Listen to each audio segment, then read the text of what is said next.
கும்மிடிப்பூண்டியில் கலை மற்றும் அறிவியல் கல்லூரி அமைக்க நடவடிக்கை எடுக்கப்படும் என அதிமுக வேட்பாளர் வி சுதாகர் உறுதியளித்தார். திருவள்ளூர் மாவட்டம் கும்மிடிப்பூண்டி சட்டமன்ற தொகுதி அதிமுக வேட்பாளர் வி சுதாகர் தீவிர தேர்தல் பிரச்சாரத்தில் ஈடுபட்டு வருகிறார்.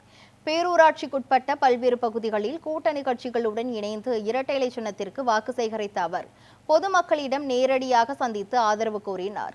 அவருக்கு வழிநெடுகிலும் பெண்கள் ஆரத்தி எடுத்து மலர் தூவி உற்சாக வரவேற்பு அளித்தனர். அப்போது பேசிய சுதாகர், மாணவர்கள் உயர்கல்விக்காக வெளியூர் செல்லும் கிராமத்தை கருத்தில் கொண்டு கும்மிடிப்பூண்டியில் கலை மற்றும் அறிவியல் கல்லூரி அமைக்க நடவடிக்கை எடுக்கப்படும் என்று உறுதியளித்தார். மேலும் கழிவுநீர் சுத்திகரிப்பு நிலையம் அமைத்து அடிப்படை வசதிகள் மேம்படுத்தவும் நடவடிக்கை எடுக்கப்படும் என்று அவர் தெரிவித்தார். தொடர்ந்து இரட்டை இலை சின்னத்திற்கு வாக்களித்து தன்னை வெற்றி பெற செய்யுமாறு பொதுமக்களிடம் கேட்டுக்கொண்டார்.